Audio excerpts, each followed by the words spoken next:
You're listening to The Dish Doctor, Jeff St. John, PhD, with co-host Sheena Metal, right here on LA Talk Radio. Hi everyone, welcome to The Dish Doctor. I'm Jeff St. John, and tonight we're talking about a very important subject. Tonight we're talking about what affects an estimated 1 to 4% of our population. We're talking about our intersex community. I am proud to share the stage once again with not only my co-host and award-winning Sheena Metal of the Sheena Metal Experience, but somebody who's my friend and also, equally importantly, a member of our community, our intersex community. Sheena, welcome back. Hi. I'm not used to being the subject. I'm used to just sitting behind the board and just saying funny things. And now I'm on the spot. Now you are on the spot. Now, you and I had the pleasure of getting to know each other. I was a recurring guest on the Sheena Metal Experience. Yes. And you were a recurring guest on The Dish Doctor before you became my co-host. Yes. And as we were getting to know each other over maybe about 4 or 6 weeks, we went out to dinner. And you just sort of in a pass the salt, sort of easy breezy sort of way. Oh, was it like that? It was. Oh, it okay. was. You just said, oh, by the way, something you should know about me is I'm a member of our intersex community. Oh. And I went, this is huge news. This is huge. This is big. And you know what I like about you is that the next 10 minutes was not me explaining to you what it is. Because that's normally what it's like for me. The next 10 minutes is trying to explain what it is. And sometimes the next 2 or 3 conversations in the next month or two is still trying to explain what it is. Sure, because a lot of people are still under the myth that being intersex means that you're born with fully formed genitals of both male and female, Right. which is or not nothing. correct. So you're like Barbie and or Ken. Okay, which is not correct because Can be, but can not be, always. But not always. But nobody to date with what we know to date is born with a fully formed penis and a fully formed vagina. There's a wide spectrum of intersex. Sure. And there are people who are born with something that you can identify as a penis and you can identify as a vagina at the same time. Yes. There was a day when we called them true hermaphrodites, and people like me were called pseudo-hermaphrodites in the days before we got rid of the old folklorish hermaphrodite reference and began using intersex. But still, when I tell people I'm intersex, most people think that, first, probably that I have a penis, which I just like to say I don't, and I would probably get more dates if I did. The second thing is they think that I have chosen to be not one gender or the other, and they think that's what intersex means. You're a person who chooses to not identify your gender. And that's not true either. I have no problem identifying as a woman. I was raised as a woman. I'm culturally and socially a woman, and my driver's license says F, and that's perfectly okay with me. Now, and you didn't realize that you were intersex until much later. Now, a lot of intersex 31. people are born Sure. with obvious signs of intersex condition, and a lot of people don't find out until much later in life. What was it like for you?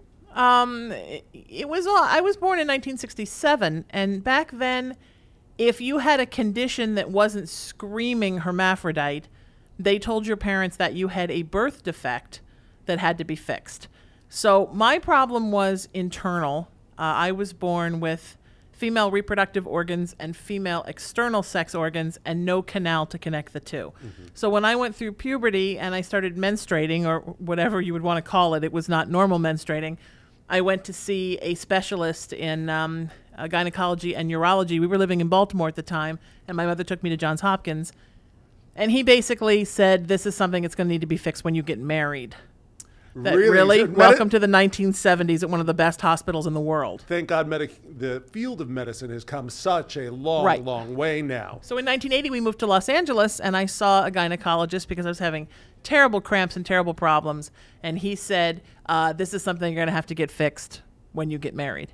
So not happy with that answer, my mom went and found a wonderful doctor who was at the time the head of gynecology and the head of OBGYN at Hoag Hospital in Newport.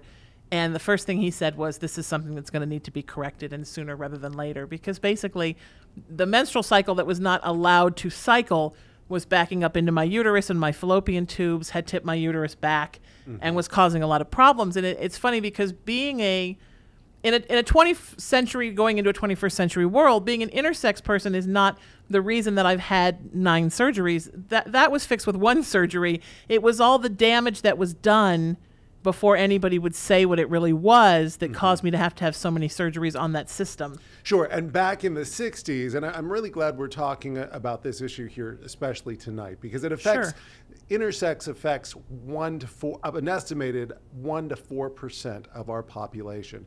And in the 1960s, it was, if there was any kind of ambiguity, doctors would take a look at what seemed to be female or what seemed to be mostly male, and that's what they would create. Where now it's very different. Medicine has come such a long way, in some which ways, is children are, and families, parents who have intersex children are strongly advised to wait until the child is old enough to be able to make a decision about which gender they more closely identify with.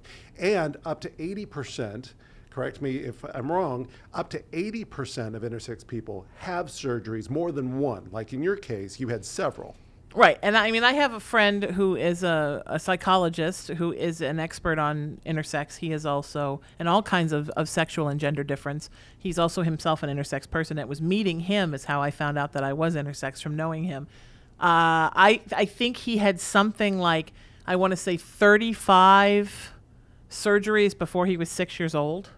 I mean, that's a lot. And just what we know now about how anesthesia affects your brain and the brain damage it can cause over time. I mean, to put a little brain that's forming through that kind of torture, pain, just because you're trying to make an intersex person into something, because we believe as human beings that there are two boxes. There's an M box and an F box, and everyone needs to fit into the M box or the F box. And if you don't, then we need to Frankenstein you until you do. And it's important to acknowledge that there is genuinely and authentically a third sex, and which is our intersex community. Sure. And there are people who choose not to be male or identify as male, and they also choose not to identify as female, but rather gender variant, which somewhere in the middle, and that's where we have our third sex. And that's fine. Now we have the three things. You have sexuality, you have gender, and you have identity. So my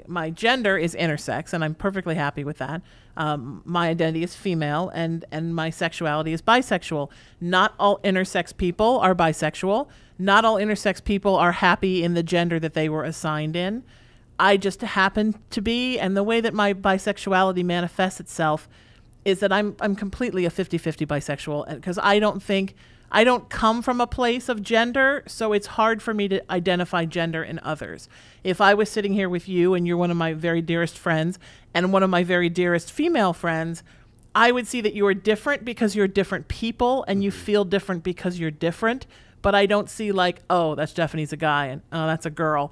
I don't think of people like that. I don't see people like that. So I tend to wind up partnering with people that have elements of both, no matter how they identify, and I love people for who they are and not for what gender they are. And that's hard for people to understand, because Sure. And it's been in my life, it's been harder for my gay friends to understand than it has been for my straight friends to understand. And would you say that it's important to acknowledge as well, because I feel very strongly about this, that when you're born intersex, that doesn't mean that you're automatically handed a sexuality card and you're automatically handed an orientation card that goes along with that. We're talking about very separate issues. We are, and I have met intersex people through my travels as an intersex person and through being a spokesperson for it, that very much feel like they assigned me the wrong way, and I wish I could go back. For me, it manifests in this really interesting way where I find gender to be not interesting. I don't see it. I don't think about it. It's not anything for me. And I think that maybe someday as human beings, we will evolve out of a place where gender is no longer important, where you can identify within you the things that are male and or female. Absolutely. And be okay with that.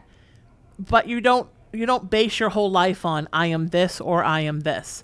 But there are many intersex people who feel like, they were robbed. Sure. They want what they had back. They wish they had had a choice of which way to be assigned. People ask me all the time. The second question, once I explain it, Jeff, is usually, do you wish you were the other sex? Do you wish you were a man? Well, I wouldn't have any clothes. No, I don't wish I was a man. I don't think I wouldn't feel any different as a man. My friend who's the psychologist, his name is Dr. Tiger DeVore. And he said a beautiful thing the first time that he did my radio show here at LA Talk Radio. The first time I met him on a radio show was how I found out I was intersex. He said that I can dress in a business suit or I can dress in drag. I still feel like I'm in a costume. And it's kind of like that. You feel sort of like I belong in this woman role, but I don't. But if I was a man, I wouldn't belong there either. Now, did you always feel that way growing up? Did you feel like something was off? I thought I was an alien. Okay. So you grew up really feeling like that there was something going on with you that wasn't going Yes. on with every other kid. Yes, and I am, growing and up. this is kind of the last closet for me to come out of. I've been out of 16 closets, I think. But I'm a gifted person. I'm part of the gifted world, and I just think it sounds so obnoxious when you say it, but it's true. And it's also a community that's misunderstood and needs help. My mother is also gifted. So when I would go to my mother and say, I feel weird, I don't feel like everybody else, I don't seem to fit in with the girls, and I don't fit in with the guys, she would say, well, honey, you know, you have a very high IQ, and we all feel that way. But that's not really true, because my mom's a much better girl than I am. So I always felt like I didn't belong anywhere. And like I was always sort of standing apart from everybody else. And I never could figure out why. And where most people find out they're intersex and they freak, I was relieved. I felt like, oh, now I finally know what this is. So now you finally get it. Oh, I get so it now. now all of the calibers are starting to really And it was a click for complete you. accident. I was working on the Howard Stern show at the time on a show called The Nasty Man. My co-host, The Nasty Man, was a darling, lovely man who taught me a lot about radio, and we're still very good friends. But he knew nothing about the community. It was kind of a Jerry Springer sideshow kind of show, and it was, wow, we're going to have a hermaphrodite. So a man comes in, this big, beautiful bodybuilder man with this lovely-looking Asian woman. We didn't even know which one was the hermaphrodite. And then we realized it was him. And he started speaking, and I was speaking, and he kept saying, you have such a grasp of this community for someone who's not part of the community. And I kept thinking, yeah, what is the deal with that? What and is that about? Loved him. He had these beautiful feminine hands and beautiful feminine eyes, but he was very masculine and had a very deep masculine voice with sort of a feminine spirit to it. And I just thought he was the most beautiful mixture of things. I didn't know, I'd never seen or known anybody like that before. So a guy had called in who had had a hernia removed from underneath his scrotum. And he said, I always just thought it was a birth defect. And then one day somebody said to me it was an intersex condition. And then Dr. DeVore said, well, that definitely is one of the conditions for pseudohermaphrodites and for intersex people who don't have the full Monty, which is everything or nothing. Absolutely. And it's important to acknowledge again that there's a spectrum of intersex, and there's thousands. Absolutely. Thousands of conditions within the intersex community. And There's that a was in spectrum. 1991, Jeff. There's so many more they've discovered since then. That was when I found out. So we took a break. I got up, I went to the bathroom, and the whole time I'm stunned that I have this connection with this man that I had never had with anybody before. And I'm in the bathroom washing my hands and looking at the mirror, and I think everything that doctor said is everything I am, except I didn't have a surgery as a child. Wow. And then it popped into my head, except you had a vaginal canal except built when you were that. 16. And I literally picked up the phone, called my mother from work at 1 o'clock in the morning, woke her up and said, I think I know what I am. And I gave her like the 100-word description of what Dr. DeVore had said. And the first thing she said was, wow, well, that sounds like a sign of evolution. And that was that, because I have the Brilliant. most beautiful mother in the world. I Brilliant. mean, really, because some of the stories I've heard about how parents have reacted, Well, and not good. And how wonderful. I mean, that's what a mother should be. I know. Is just pure love like that. No, regardless of whether you're male or female, or whether you're intersex, whether you're the third gender, whether you're the first or the second. Yeah. Just to love you as her daughter. Yeah, and that's the most important thing for your kids. When just love them for who they are. But she's always kind of had this neat little thing about her since like I'm Da Vinci and look at what I made, this beautiful thing that defies gender and has this big brain. I mean, I think there's a part of her. And is gifted and is bisexual and there's all Right, these doesn't care different about things. gender and you know, does this and she sort of thinks of me as her Mona Lisa. So I think for her it was a cool Beautiful. thing that I was different. Beautiful. And it helped me because I just always thought I was never going to meet anybody like me. And unfortunately, not a lot of parents feel that way, especially if somebody is born intersex and it's obvious by the outside genitals, whether there's a partially formed penis and a partially formed vagina. a lot of parents feel an immediacy to be able to Right. be able to assign a gender. And now medicine has come so far where it's strongly encouraged for parents to wait until the child is old Yeah. enough to be able to be a part of that decision-making process. And the LGBT community has now extended itself to be the LGBTQIA community, to be able to bring more attention to our intersex community as well, And, too. and honestly, they should bring more attention, and that's something that I'm working towards. And not because I'm some kind of an intersex militant person, because you certainly know as one of my dearest friends that I'm not. Absolutely. But because But I very involved and very compassionate, absolutely and very much an advocate. I've been out since I was 18 as a bisexual person. And I've had a pretty rough road with a lot of people in the gay community. In my, honestly, in all honesty, a harder road than I've had with any of my straight friends about it. Mm-hmm. And I really feel like there are letters in the community that the first two letters need to really extend more education and love and family feelings towards. So you're talking about lesbians and gays in general, Yes. really embracing. Now, is it that about being intersex, or is that about being bisexual, or both? Both, and I think the Both. trans people as well.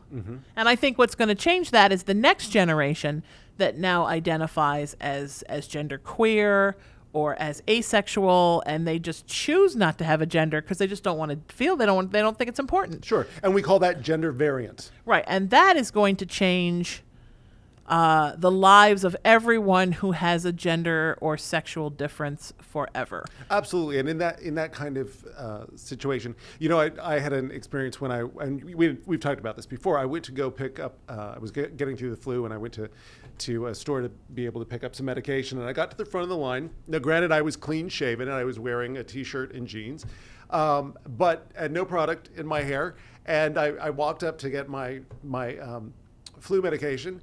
And the person behind the counter said, "No, wait, you don't have to tell me. I know why you're here. You're transgender." What? I was not offended. However, I could see how other people would be offended that somebody would just naturally assume that they are a certain gender, whether it's transgender or whether it's gender variant or whether it's male or whether it's female. And again, I was not offended, but I could see how other people would be offended. And when you Yes. say not to assume anybody is male or female, absolutely not. or No. intersex, just depending on the way that they look. No, and absolutely. And no human being should profile another human being based on their look. However, period, next paragraph, it is very common for intersex people to be referred to as transgender and for people to assume that we are transgender, because I think we're having a hard enough time as the average human wrapping our brain around what transgender is.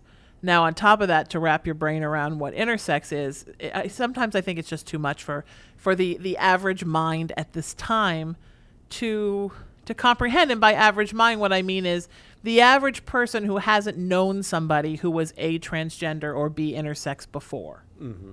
Because, an average person who lives their life and doesn't encounter a lot of social, intellectual, body, or gender differences doesn't really know anything about it. So, if you've never had a friend in a wheelchair, you don't really know what their life is like every day. If you've never had a gay friend, you don't really know what the community is. If you've never known a transgender person, you don't know what that is. And a lot of people just honestly don't know. Now, there are people who take the time to read and do the literature and find Sure. out. And I'm sure now kids coming up in school are getting all of that in classes, but we didn't. Well, and a lot of that is thanks to the LGBT Center. It's still called the LGBT Absolutely. Center. And for those of you that can relate to the LGBTQIA community, and I think it's important to be able to define what that community is. It's lesbian, gay, bisexual, transgender. And we've had this debate before about Q, what Q stands for. I think Q stands for queer, but some people say it stands for questioning. And I've always said questioning, and guess what? We're both right. It stands for both, because yeah. what happened was queer used to be a derogatory term, and then the LGBT, what is now the LGBTQIA community, took that term and appropriated it so it's no longer derogatory. So Q stands for both queer and questioning. So Right. for youth who are still trying to figure out Right. their orientation, as well as intersex, as well as asexual. And for Right. those who don't know what asexual means that you have very low to no interest in sex. Which is fine. Absolutely. And your sexuality, you're just not interested, which is also fine. A lot of intersex people are also asexual, and that's fine. I, however, am not. And we're going to The get to phone that. lines are lighting And up we're now, gonna- let me tell you. Absolutely. And she's single, everybody. Let me tell you. And the phone lines are lighting up. And a lot of people also think that the A stands for allied.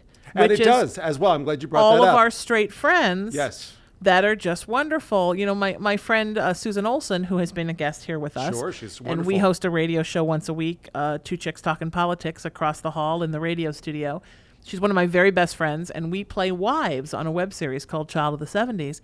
Susan is really, to me, the epitome of what an amazing allied friend is. Yes. And most she, definitely. you know, she will correct people about what intersex is. I mean, she's Mm-hmm. like my sister. And it's a little creepy we play wives. But she's like my sister, and she's been wonderful with the show that has a lot of gay themes in it to be this fighter for a community that she's not a part of.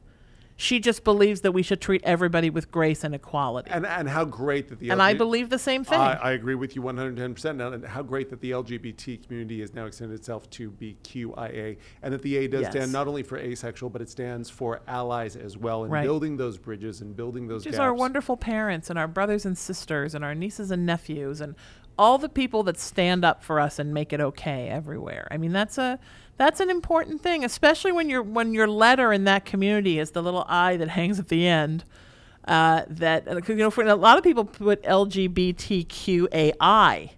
That's another spelling. So the little I just dangles there at the end. end. No, and but- I is for I don't know what it is. Okay, so, So- maybe, you know, we're here in LA, and what the LGBT community did last year for Gay Pride, which was terrific, was they changed it to TGLB because they wanted to bring more attention to transgender. And you and I did a show about Transparent, Sure. which was before we knew it, it was going to win a Golden Globe. Yeah. And we had interviewed And Hank. they won an Emmy. Yes, and we'd interviewed Hank on our show Yeah.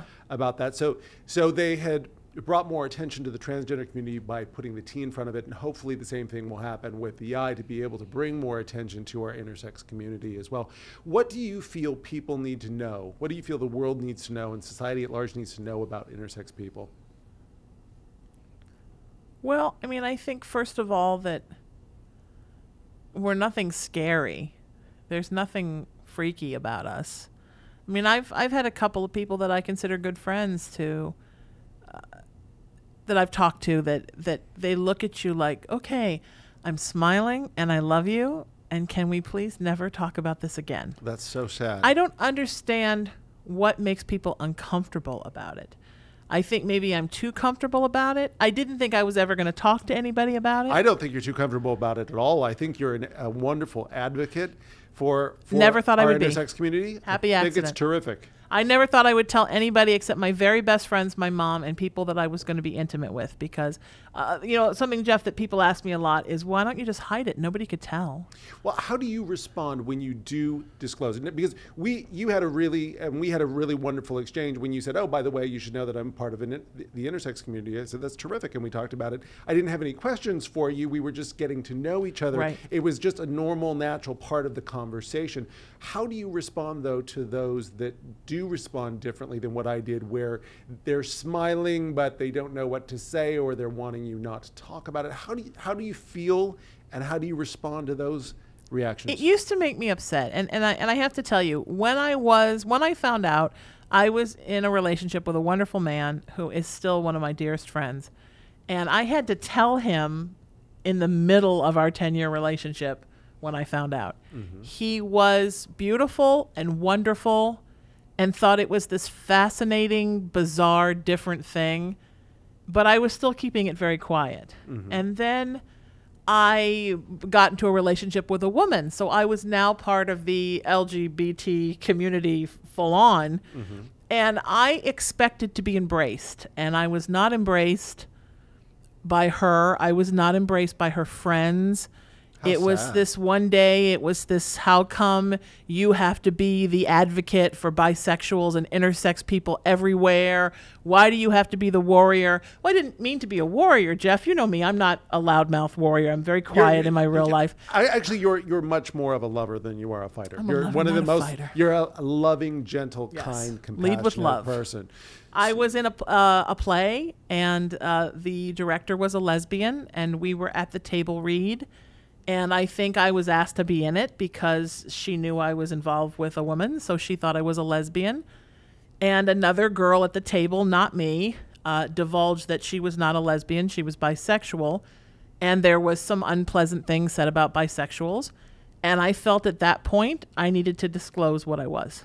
Terrific. Good And for you. it did not go over well. And in the process of that, one of the producers of the play had been listening to my radio shows and had found the first radio show. I finally got the guts to contact Dr. Tiger DeVore and ask him to come and do my radio show. Still not ever intending to tell anybody I was intersex, just to give him exposure. And we were talking, and I was identifying as bisexual. And once again, he was telling me, you know, what a terrific intersex person I'd make because I seem to know all about it. And I was feeling like a liar. And then he said that at that time they were saying 1 in 100 people to 1 in 250 was, I mean, like you said, Jeff, they go up all the time, the stats. Sure. Was an intersex person, and there was nobody who was a public person that would talk about it. And so I started talking about it, and I told him the story about how I had met him and what happened. We were together the first time and how he had changed my life. And I was terrified, but then it was out. So once it was out, it couldn't go back in. And it's hard when you're with somebody in a romantic relationship that is not supportive of it and then has other friends that are lesbians that are not supportive of it. And I hate to say this, but it's been the hardest for me from the lesbian community, maybe because I'm female, but I'm sure there are gay men that are terrible too. I believe that the gay men in my life are the sprinkles on the cupcake of everything. My friends have been amazing. And my gay male friends have been the ones that are the most informed and know the most about the community. Sure. I expect that you would because you are a person who is a therapist, and I'm also very involved in the LGBTQ community. Right. You have a lot of people that you work with and counsel, and you're a learned person. So I would expect that you would. But what a shock that you got such a negative reaction from our LGBTQA.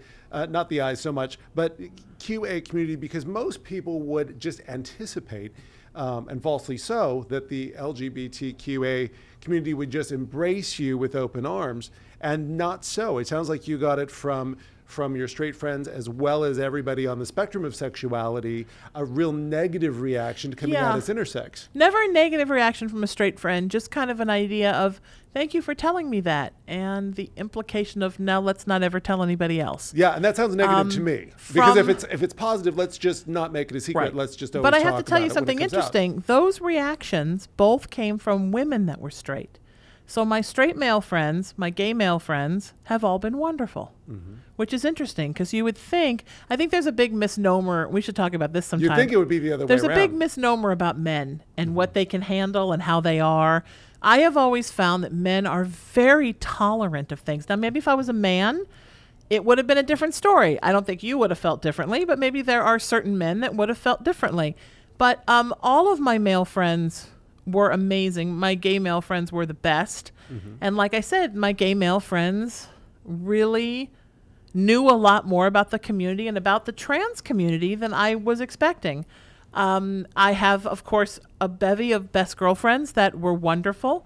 But a lot of my best girlfriends are straight or bisexual. And I think if you're bisexual, it's easy enough to understand because you already sort of live in that 1 foot here and 1 foot there for sexuality, so you get how you could for gender.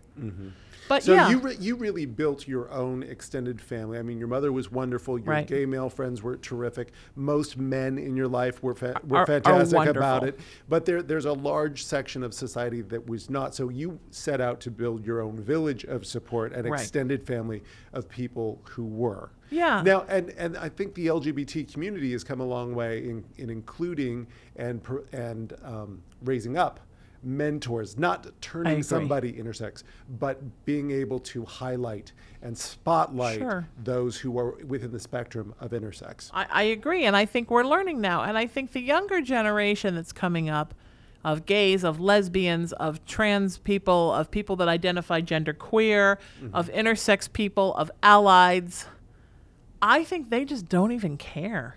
Because I teach at Models of Pride every year, which is the Gay and Lesbian Center has a wonderful charity called LifeWorks, which is mentors homeless gay youth of all of the letters.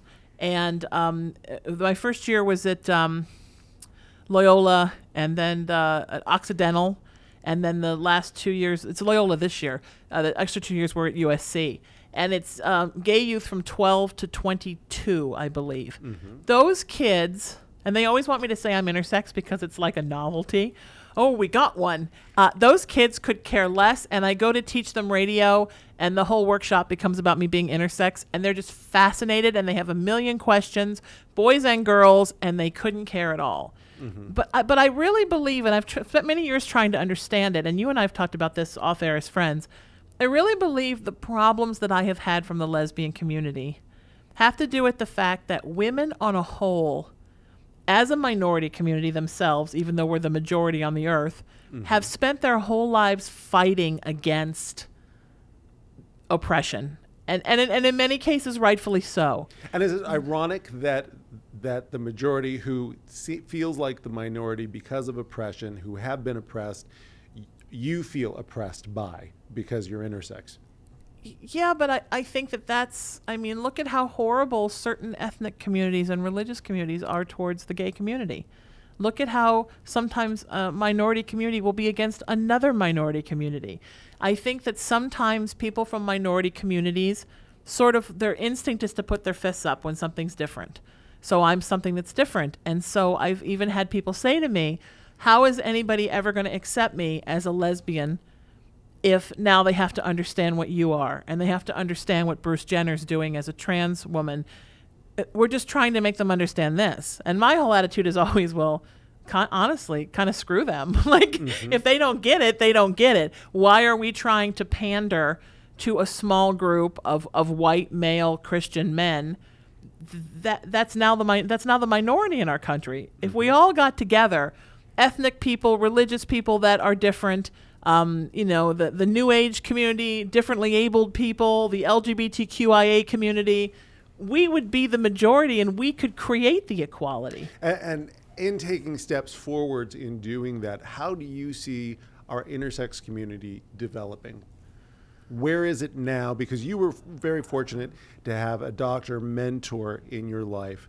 As far as resources, and again, those of you who are dealing with being intersex, I want to encourage you to look up the LGBTQIA community near you. There's centers in most cosmopolitan areas to be able to get resources, to be able to get support, to be able to develop a positive sense of self.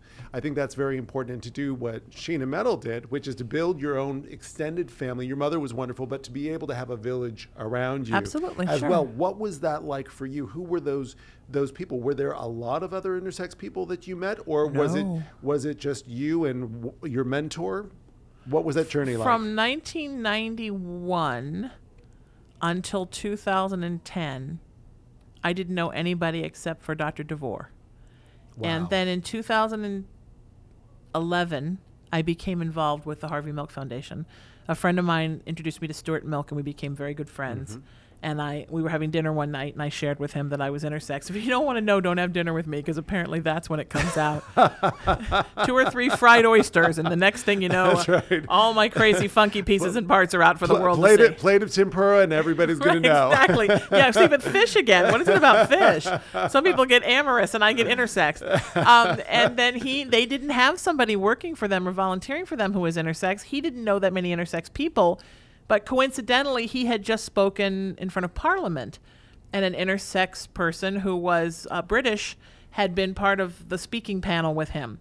So the Milk Foundation got very involved. We're getting very involved in that. But most of the work that Stuart has done with them in regards to the intersex community has been outside of the United States. You know, we can be in some ways a little backwards about difference. We're descendant of those Puritan people, and we sometimes revert to their ideologies. Even when it's estimated that 1 to 4% of our population is intersex. Yeah. How many intersex people would you say that you've that you've even met here in the U.S.?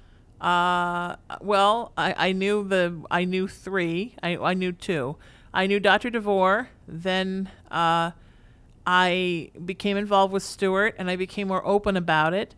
Then one night I announced it on the radio, on my radio show, with a friend I was interviewing who I knew from the paranormal and spiritual community, a psychic friend, and she just purged out that she was intersex.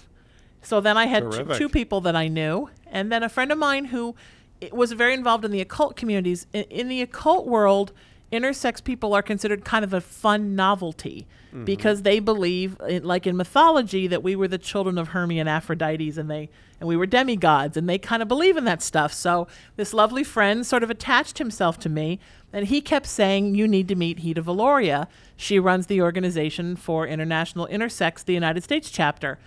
And I had sent her an email and not heard back from her. And then he said, "Well, send her one again." And I did. And she called me on the phone and said, "I have your email from last summer, and I've been meaning to call you back, and I didn't because I had a family emergency. She had a family member die. And I've been thinking about you this whole year." And we became instantly friends. And she's lovely. And then I was doing a film. A friend of mine was the lead in a film called Bruno and Erlene Go to Vegas. And one of the lead characters was intersex. The other character was not hers. And the director said, "I'm in this quandary because I really want to make this movie. I don't know if it's right. I don't know any intersex people." And she said, "Well, that's weird because one of my best friends is intersex." And she hooked me up with him, and I consulted on the film, and then was in it a little bit. And then it premiered at Outfest here in LA and at the West End Festival in London. He was a British director, and they wanted to talk to somebody who was intersex. So he hooked me up with an interview with Gay Star News that then got picked up by the Huffington Post. And then I was really out of the closet. And then people knew. Good for you. And Good for it you. wasn't that I had been trying to come out since 2010. It was just that for some reason it wasn't until those two articles that it really picked up steam. Now I hear from intersex people all over the world. Fantastic. So up until then, you had known four. And I had known three. Three. And one was the leader of an organization. To mention that organization again and how the people Organization for International Intersex, OIS, and Hida Valoria runs the United States chapter. You can also look up Dr. Tiger DeVore. He is a foremost expert on the intersex community and on all kinds of sexual and gender differences. He's a wonderful therapist, and he does do therapeutic sessions by phone, and he speaks places. Hida speaks places. They know each other. It was like I suddenly, between Stuart Milk and the two of them, I fell into this beautiful, warm, safe place. Sure. So I consider that my journey was so much easier than most people's. I had my wonderful mom who supported me. I have these three wonderful friends that know more about who I am than I do. And I have wonderful people to ask questions to. Am I doing the right thing? Am I getting the stats right? And it's a beautiful thing to be surrounded by love and people that are like you. And I try to use that luck to pass on to other people Sure. And it's that beautiful. are scared and they need someone to say, it's okay. It's okay. And it's beautiful to be you because, like you said, not everybody, although it's an important issue and it's a life-defining issue to deal with and to develop a positive sense of self around, up to 60% of intersex people live as a gender that they were not assigned to. That if they were assigned a certain gender at birth because it was obvious that they were born intersex, that they live the opposite gender. Right. And Dr. Tiger's a little bit of an anomaly because most of us were assigned female. I mean, I wasn't assigned, so I don't count. Most intersex people are assigned female strictly because the surgery is easier. The surgery is easier, yes. And there's an old joke that goes with that I won't repeat, but look it up. The problem is it's done before a chromosomal test is done, or it used to be.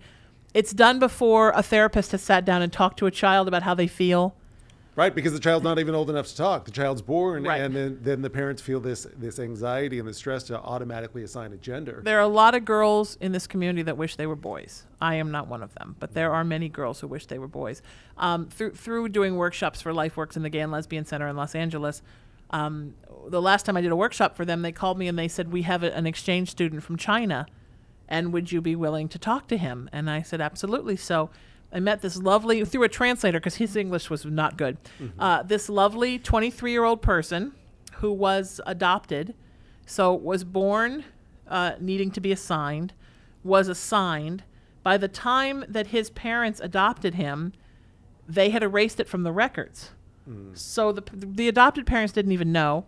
Which is very common, by the way. Very common. Very common. Had a medical problem at like 21, went to the hospital because something was wrong, discovered that he identifies male but was given female stuff. That's my that's your my medical expert term. word. That's Stuff. the medical term. So he was assigned female. He was assigned female, grew up as female, never wanted to be female, always wanted to have a sex change and have a gender reassignment become male. Which we now call gender reaffirmation. Right, gender reaffirmation. Oh, I love that. I didn't know that. I was not PC there. Gender reaffirmation, scared to tell his parents because it's China. And this no gay, lesbian, bi, trans, intersex community there is frowned upon. Didn't have anybody to tell because he didn't have any friends. But interestingly enough, only likes men as a sexual preference. Well, and like we were talking about before, just because you're born intersex doesn't mean you're automatically handed a sexual orientation and a sexual identity card as well. He's a gay boy that was assigned female. So now he's looking for a way to get out of China, have the gender reaffirmation, and then try to go into a gay relationship. And right now, when I met him, he had a boyfriend, but the boyfriend didn't know that he didn't have boy parts. Okay. So that's a whole nother struggle now, right? Absolutely. Now you're going to be... Absolutely. Now, would you say, as an intersex person, and I want to get to some advice for our intersex community as well. That's where you come in. So, well, we'll work on that together. Okay. Let me ask you this. Would you say that being an intersex person, that is the life-defining issue for you, or would you say that is a life-defining issue for you? I would say it's a life-defining issue for me. I don't think that gender's important enough. Okay. And I wouldn't even say that if everybody didn't make so much hubbubaloo about it, and if I hadn't had to struggle through this and that, and if I wasn't now a spokesperson for it, an accidental spokesperson for it, I wouldn't even give it a second thought.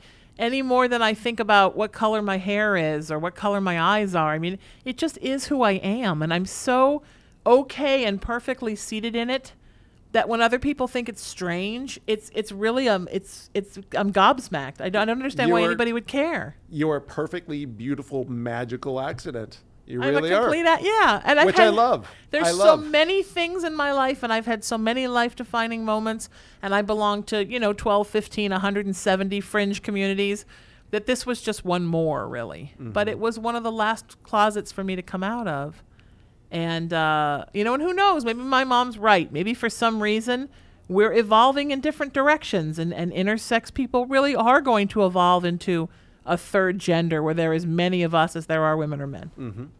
And for those of you who are the estimated 1 to 4% of our intersex community, some things that we've talked about here tonight, which I think are really important to keep in mind, I call them recipes for happiness.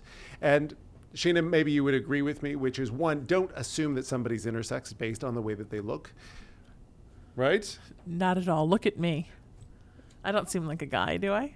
Not at all. You've got this beautiful mix of both masculine and feminine. I don't seem like a guy, do I? You've got a beautiful mix of both. There's a reason why I don't dress in drag for Halloween parties, because it's scary. Of both. But if you are if you are an estimated 1 to 4% of our population who are intersex, some things to keep in mind. Recipes for happiness for those of you who have a loved one who are intersex. Don't judge a book by its cover. Don't assume that somebody's intersex just by the way that they look. Don't assume that they have a certain type of sexual orientation, whether it be gay or straight or bi or asexual, based on their being intersex, as well as keep in mind that this is a third gender. Somebody may be very proud and have every right to feel proud of being that third gender, that intersex, part of the intersex community, and may choose to identify as gender variant, which I think is a very beautiful thing, and I think is an up-and-coming thing, and I think we're going to be seeing a lot more of in our society as well. And if you are one of the estimated 1 to 4% of intersex people in our community, also reach out and get help. Again, there is an LGBT, and eventually I believe that's going to be changed to LGBTQIA centers in most cosmopolitan areas. Google that, look for locations in your area nearest you, be able to get support, be able to, although this is not something that needs to be corrected, it is a condition that most people don't understand, and it's going to be important for you to be able to develop a positive sense of self and a positive sense of self-esteem. Sheena, would you agree?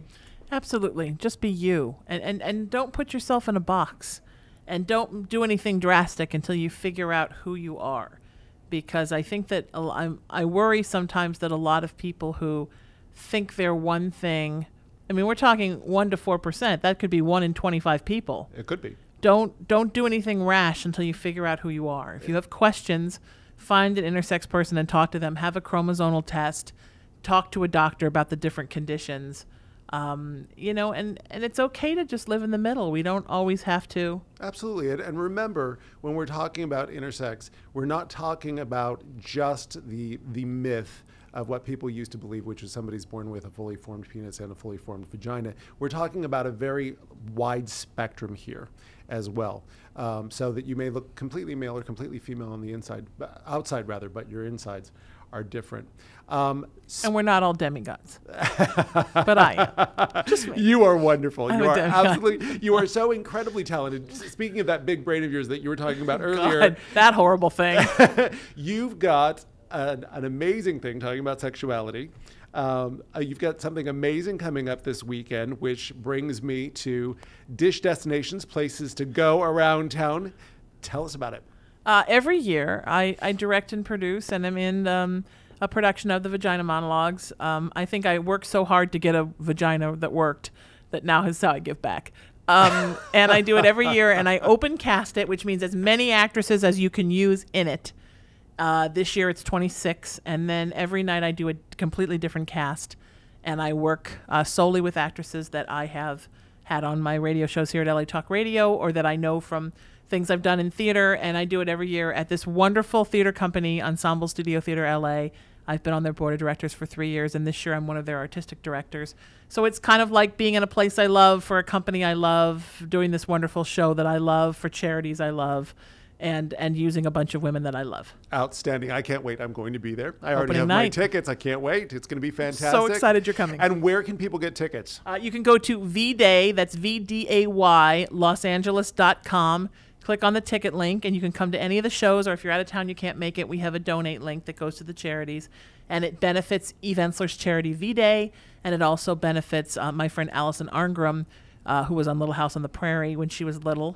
She's great. She's amazing. She is a spokesperson for a wonderful charity called Protect.org that allows their people go out and they meet with congressmen and senators, and they change the child abuse and sexual abuse rules on the books so that children are more protected from violence. And Sheena Metal from the award-winning Sheena Metal Experience. Where can people reach you, my friend? You can find me at SheenaMetalExperience.com. That's probably the easiest way. And of course, I'm on Facebook, Twitter, Instagram. Find me. I'm very accessible to talk to. And sometimes I get a little busy. It may take a couple of days, but I eventually get back to everybody. Wonderful. And after you go and see Sheena's Vagina Monologue show, there's other Dish destinations. Check out Riu Palace for all-inclusive travel plans, both summer and winter. You can save yourself up to 60%. That's going on now. Check it out at Travelocity.com. Also, we've got our Dish Picks, meals, deals, and total steals. I have got some places that I want to turn you on to, my friend, which is going to be fantastic. I'll go everywhere twice. There is the Los Angelinos Hotel, and they have atop of their restaurant a place called West Restaurant. Now, when it comes to meal deal or total steal, it is usually a meal, but here's how you get a deal. Now, you know LA prices, they're very expensive. Sure. Right? Sunday brunch can charge $100, $125 Absolutely. per person. They are, on special occasions, they are a $65 brunch. 60, that's about half. You save 50%, and this is an all-you-can-eat brunch with bottomless drinks as well. Wow. Yeah, save about 50% on special occasions at West at the Los Angelinos restaurant. Another place atop of the Beverly Hills Montage Hotel They're moderately priced. That's a meal, but here's how to get a deal, which is go for lunch. It's about half the price, and it's on the lower end of most Beverly Hills prices, which is about probably between the $20 and $28 range. You can also go and you can get appetizers for about $10, $15, which makes it more of a steal for Beverly Hills prices, right? And last but not least, if you find yourself in Flint Ridge, Pasadena area, check out Flint Ridge proper. Most perfect, most authentic Italian food you are going to find anywhere. Wow. Absolutely anywhere. How is he the skinny one? He eats everywhere. You know, I save it up for our restaurant reviews that we do. And we're going out afterwards to be able to talk about our next show, which I can't wait to do with you. Unfortunately, that is all the time we have for today. This is the Dish Doctor, Jeff St. John. And remember, your better living starts here.